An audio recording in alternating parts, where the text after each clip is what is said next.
환난은 인내를, 인내는 연단을, 연단은 소망을 이룬다라는 로마서의 말씀을 우리가 기억합니다. 그 말씀 그대로 우리에게 이루어진 줄로 믿습니다. 환난 가운데 참고 기다리는 용기를 허락하여 주시고, 그래서 그 결단으로 말미암아 연단받게 하시고, 그래서 당신의 소망 이루는 우리가 되게 하여 주옵소서. 이제 본격적으로 헌법재판소의 판결을 앞두고 있는 상황이 되었고, 그리고 정세는 하나씩 안정되어 가기 시작하고, 나라도 그리고 사람들도 하나둘 각자의 자리에서 각자의 소임을 잘 감당하게 될 겁니다. 이 모든 것들이 주의 은혜 가운데 이루어지게 하시고, 그러나 하나님 당신의 공의 가운데 이번 기회에 악한 것에 대해서 처벌받을 자들은 처벌받게 하시고, 하나님 앞에 바로 서야 되는 이들은 바로 서는 계기가 되게 하여 주시옵소서. 오늘도 감사합니다. 고마우신 예수님 이름으로 기도드립니다. 아멘, 아멘. 오늘은 이사야 53장 말씀 함께 볼 건데요. 4절에서 9절 말씀 같이 보려고 합니다. 이사야 53장 4절에서 9절까지 기록된 말씀, 오늘 신앙생활을 함께 이야기 나눠보려고 합니다. 4절에서 9절 같이 읽겠습니다. 그는 실로 우리의 질고를 지고 우리의 슬픔을 당하였거늘 우리는 생각하기를 그는 징벌을 받아 하나님께 맞으며 고난을 당한다 하였노라. 그가 찔림은 우리의 허물 때문이요 그가 상함은 우리의 죄악 때문이라. 그가 징계를 받음으로 우리가 평화를 누리고 그가 채찍에 맞음으로 우리는 나음을 받았도다. 우리는 다 양 같아서 그릇 행하여 각기 제 길로 갔거늘 여호와께서는 우리 모두의 죄악을 그에게 담당시키셨도다. 그가 곤욕을 당하여 괴로울 때에도 그의 입을 열지 아니하였으며 마치 도수장으로 끌려가는 어린 양과 털 깎는 자 앞에서 잠잠한 양같이 그의 입을 열지 아니하였도다. 그는 곤욕과 신문을 당하고 끌려갔으나 그 세대 중에 누가 생각하기를 그가 살아있는 자들의 땅에서 끊어짐은 마땅히 형벌받을 내 백성의 허물 때문이라 하였으리요. 그는 강포를 행하지 아니하였고 그의 입에 거짓이 없었으나 그의 무덤이 악인들과 함께 있었으며 그가 죽은 후에 부자와 함께 있었도다. 아멘. 너무나 잘 아는 예수 그리스도에 대한 이야기인데요. 예수 그리스도에 대한 이야기 중에 십자가 사건에 대한 이야기를 하고 있습니다. 인간과 고난, 그리고 몸, 빛과 그림자 공존한다 우리는 알고 있습니다. 고난이 없이는 멸류관이 없다라는 말이 있는 것처럼 모든 사람에게 고난은 피해갈 수 없는 것이 맞죠. 그래서 어저께 주일 설교에서도 디모데 이야기하면서 그런 얘기 했는데, 사도 바울이 디모데를 가르칠 때 좋은 사람 되라, 바른 사람 되라 라고 가르친 것도 있었지만 정말 중요한 건 나와 함께 고난을 받으라 라고 가르친 것이 참 위대하다라는 생각이 들었어요. 거기서 두 가지의 갈등이 들었을 거다라는 생각이 들었어요. 왜냐하면 사도 바울 정도 되면, 이게 제자의 입장입니다.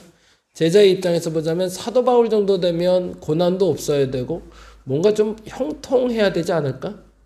남들에게 추앙받고 인정받고 그리고 남들에게 권위도 그렇게 있고 병도 낫게 하고 기적도 나타나는데 저 정도면, 사도 바울 정도면 고난은 없어야지 라고 생각할 법도 한데, 그래서 오히려 더 시험에 들지 않을까라는 생각도 해봤습니다. 그렇지 않을까요? 아니 목회 저 정도 했으면, 그리고 하나님 앞에 저렇게 목숨 바쳐 목회하면 잘 돼야 되는 거 아니야? 근데 마음 같지 않더라는 거죠. 신앙생활 저렇게 열심히 하면 고난이라는 건 아예 없어야 되는 거 아니야? 이런 질문 던질 수 있는 게 사실은 제자들, 따르는 사람들의 생각이죠. 반면에 그런 고난을 당하고 있는 신실한 사람들은 얼마나 괴로울까? 어제도 그 얘기 하면서 문득 그 얘기 했는데, 요번에 그 광장에 나간 젊은 사람들 보면서도 물론 그런 생각, 미안함과 고마움도 있었지만, 사실은 예전에 독립운동 했던 사람들, 그리고 예전에 소위 그 아픔 가운데에서 순교했던 순교자들, 그리고 민주화 운동했던 분들에 대한 고마움을 한 번 더 되새기게 됐던 것 같아요. 다른 것 떠나서 국회 앞에서 비상계엄 터지자마자 사람들이 몰려 나와서 군인들을 설득하고, 또 군인들도 그에 설득 당한 건 아니었지만 그러나 좀 주저해주고, 뭐 이런 상황들이 그냥 우리는 너무 당연히 여기는 것 같지만 사실은 총뿌리를 들이대고 내게 무엇을 해야 될지 모르는 사람들 앞에서 너희 이러면 안 돼 라고 말할 수 있는 사람이 몇이나 될까라는 생각도 했고요. 일제시대 때 독립운동 하시는 분들도 그렇지만 민주화운동 하시는 분들 기록에 항상 그 기록이 남아있거든요. 형무소에 갇힌 후 뭐 이렇게 나오는 게 아니라 형무소에 갇혀 고난을 당한 후, 고문을 당한 후 뭐 이런 말들이 나와요. 그리고 나서 뭐 옥고를 1년 6개월 치렀더라, 2년 치렀더라, 뭐 사형 선고 내렸더라 이런 말들이 나오는데 민주화운동 하셨던 분들 중에 몇몇 분이 그런 얘기 하시더라고요. 한번 그렇게 들어가서 감금되면 한 2, 3일은 죽어라 하고 맞기만 한다고. 얼마나 힘들었을까 그 순간들이. 그리고 나왔는데 사람들이 내게 손가락질 하는 거죠. 왜 저러고 사니? 돈이 없니? 가오가 없니? 그냥 적당히 시대에 맞춰 살면 되는 거 아니야? 왜 저렇게 고난받아? 라고 손가락질 받을 수도 있고 스스로도 자괴감이 들지 않을까? 내가 틀린 소리 하고 틀린 얘기해서 이렇게 고난당하는 게 아니고 근데 이렇게 힘들어도 되나? 라는 속상함이 들지 않을까? 이게 두 가지 생각이 들었어요. 예수께서도 그랬지만 사도 바울도 디모데와 만나며 디모데에게 본이 되는 삶을 살고 나를 본받으라고 말했는데 정작 그조차도 맨날 도망 다녀야 되고 그리고 감옥에 갇히게 되고 고문당하게 되고 뭐 이런 일들이 본인도 자괴감이 들었을 것 같고 디모데에게도 설명하기 참 불편하지 않았을까. 그런데 바울은 그렇게 얘기하거든요. 나와 함께 고난을 받으라고. 근데 그 본이 어디서 나왔냐면 바로 오늘 본문인 예수 그리스도죠. 예수께서도 동일하게 얘기하시거든요. 고난을 받을 때 고난을 달게 받았다는 표현은 그렇지만 다음과 같은 표현이 나오잖아요. 7절에 보니 이렇게 나오잖아요. 7절 말씀 읽어봅니다. 그가 곤욕을 당하여 괴로울 때에도 그의 입을 열지 아니하였으며 뭐예요? 참았다는 거고 인내했다는 표현도 되지만 불법을 행하지 않았다는 얘기거든요. 편법 쓰지 않았다는. 마치 도수장으로 끌려가는 어린 양처럼 당연히 그 일은 감당해야 되는 것처럼 마땅히 그 일을 감당했다는 거죠. 그리고 나서 이렇게 표현합니다. 8절에 그는 곤욕과 신문을 당하고 끌려갔으나 그 세대 중에 누가 생각하기를 그가 살아있는 자들의 땅에서 끊어지면 마땅히 형벌받을 내 백성의 허물 때문이라 하였으며 자기 죄 때문도 아니라 다른 사람들 때문에 바른 말 한 것 때문에 바른 소리를 한 것 때문에 고통받았다라는 표현을 쓰고 있는 거거든요. 이러한 고난을 누구나 받을 수 있다라고는 말할 수 없습니다. 근데 중요한 건 이러한 고난을 감당한 사람들이 있었기 때문에 우리가 있고 이러한 고난을 묵묵히 받아들였던 예수 그리스도께서 계셨기 때문에 그 십자가의 형벌이 그 십자가의 고통이 결국엔 우리를 구원하는 십자가로 변모했다는 걸 우리는 잊지 말아야 되는 거죠. 그러면 고난에 대해서는 우리가 다시 한번 점검해야 될 것 같습니다. 어제도 말씀드린 얘기 또 하나의 반복이지만 고난은 우리가 피해갈 수 없는 길이다라는 걸 인정해야 됩니다. 어떤 사람이든 작은 고난이든 어려운 고난이든 힘든 고난이든 반드시 고난은 있다. 그런데 중요한 건 그 고난을 받아들이는 자세에 있어서 어떻게 받아들여야 되나? 어제 말씀드린 대로 얘기하자면 그 고난이 당연히 있음을 인정하고 그러나 법대로 원칙대로 원칙에 틀린 고난이 온다면 거기엔 항거할 수 있어야 되고 그것이 원칙에 맞는 고난이라면 달게 받을 수 있는 게 맞다. 그런데 그 기준은 어디에 있는가? 나 스스로가 판단할 수 있어야 된다.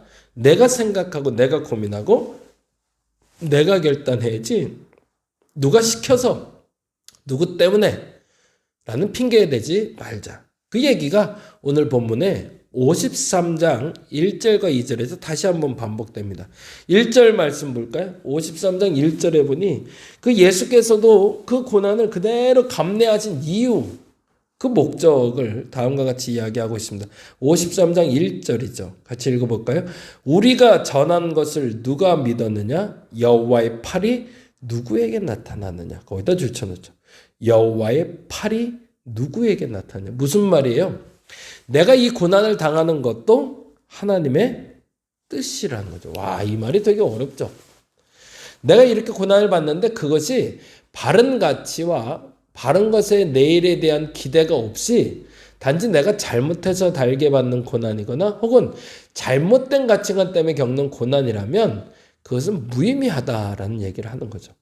거꾸로 내가 고난을 받을 때 그것이 여호와의 팔이 움직여서 움직인 일이라면 그것은 달게 받을 수 있는 게 진짜다라고 이야기하고 있는 겁니다. 그래서 예수님은 어떻게 사셨대요? 3절에 보니 이렇게 되어 있네요. 그는 멸시를 받아 사람들에게 버림받았으며 간고를 많이 겪었으며 질고를 아는 자라. 마치 사람들이 그에게서 얼굴을 가리는 것 같이 멸시를 당하였고 우리도 그를 귀히 여기지 아니하였도다. 무서운 얘기죠.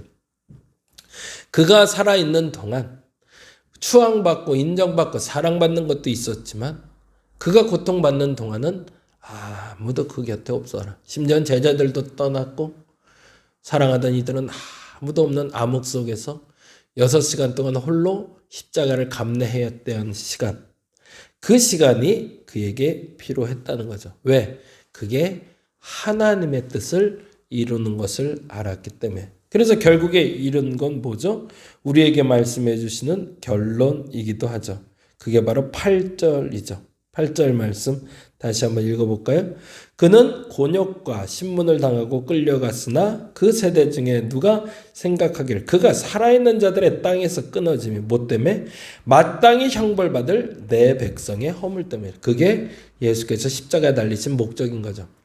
나의 의로움을 드러내기 위해서가 아니라 누군가를 구원하기 위해서, 더 나은 세상을 위해서 그가 스스로 희생했다는 것이고, 그래서 주께서는 10절에 이렇게 결론이 내고 있습니다. 10절 말씀 보죠. 여호와께서 그에게 상함을 받게 하시기를 원하사 질고를 당하게 하셨을 때 누가 원했대요? 하나님이 원하신 일이래. 뭘? 그의 고통과 그의 고난을, 그의 영혼을 속건제물로 드리게 이르면 그가 씨를 보게 되며 그의 날은 길 것이요 또 그의 손에서 뭐예요? 여호와께서 기뻐하시는 뜻을 성취하리로다 라고 되어 있습니다. 그의 손에서 여호와께서 기뻐하시는 뜻을 성취하리로다. 거기다 줄쳐놓죠. 결국에는 우리에겐 고난이 있을 것이고, 그러나 그 고난을 달게 받아내는 사람, 끝까지 잘 수용하고 인내하고 연단하고 소망을 이룬 사람들에겐 하나님이 반드시 여호와께서 기뻐하시는 뜻을 성취하리로다 라고 이야기합니다. 저와 여러분도 그러할 겁니다. 반복된 단어긴 하지만 우리가 고난을 받을 때 그 고난이 내게 왜 왔음을 먼저 점검할 수 있기를 간절히 바랍니다. 첫째, 그 고난이 온 이유가 내 죄로 말미암아, 내 잘못된 선택으로 말미암아 일어난 일이라면 철저하게 회개해야 됩니다. 그리고 돌아설 줄 알아야 됩니다. 두 번째로, 만일에 그 고난이 내가 잘못해서가 아니라 옳은 일을 위해서, 나의 옳은 일의 성취와 혹은 누군가의 옳은 것을 위해서 희생해야 된다는 것이 내게 선택되어졌다면 그 일을 결단할 수 있는 여러분 되시기 바랍니다. 그러나 해결의 방법은 반드시 옳은 방법, 바른 방법이어야 됩니다. 반드시 기준은 법대로, 원칙대로 풀어가셔야 됩니다. 그것이 중요합니다. 그런데 그 기준은 뭐다? 이것이 하나님의 주권이냐 아니면 인간의 판단이냐, 그것을 스스로 깨닫지 못한다면 우리는 또 혼돈 속에 빠지게 될 겁니다. 이제 공은 헌법재판소로 넘어가서 정권은 또 새로운 정국으로 빠져들게 됐습니다. 이제는 우린 또 일상으로 돌아와야 될 겁니다. 그동안 2, 3주 동안 고통스럽고 외로웠던 그 고난을 이제는 잊어버리고가 아니라 그 고난을 넘어서서 그 넘어선 방법이 만일에 지금까지 생각했을 때 바른 방법이 아니었다면 그 방법을 내가 다시 바꾸어 바른 방법으로 스스로의 삶으로 돌아가셔야 될 겁니다. 피해갔다면 이제는 더 이상 피해가지 마시고 여러분의 삶의 자리에서 그 고난을 이기는 바른 원칙과 바른 방법을 깨달아 아시기 바랍니다. 그러나 정말 중요한 건 이것이 정말로 하나님의 뜻인가? 아니면 내 마음인가? 내 선택인가? 그것에 대해선 분명하게 주셔서 하나님의 주권이라면 철저하게 순종해서 환난은 인내는 연단은 소망을 이룬다는 그 꿈을 이루어 주시고 만일에 그렇지 않다면 하나님 앞에 깊은 회개 속에 다시금 정립되는 저와 여러분 되시기를 간절히 바랍니다. 기도하겠습니다. 고난이 없을 수는 없지만 고난을 바르게 이겨낸 이에게는 소망이 있을 줄 믿습니다. 어려운 2주간의 여정을 마쳤습니다. 스트레스도 가득 쌓여있는 사람들이 있고 이제 그 스트레스를 풀어가며 새롭게 일상으로 돌아가는 사람들일진데 하나님 저들의 삶에 하나님 평강을 허락하여 주시고 상황을 이겨낼 심, 그 과거를 잊혀질 심, 그리고 다시 새롭게 정립할 심을 허락하여 주옵소서.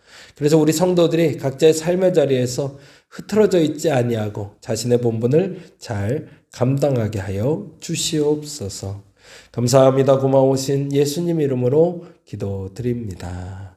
다 같이 기도하고 돌아가겠습니다.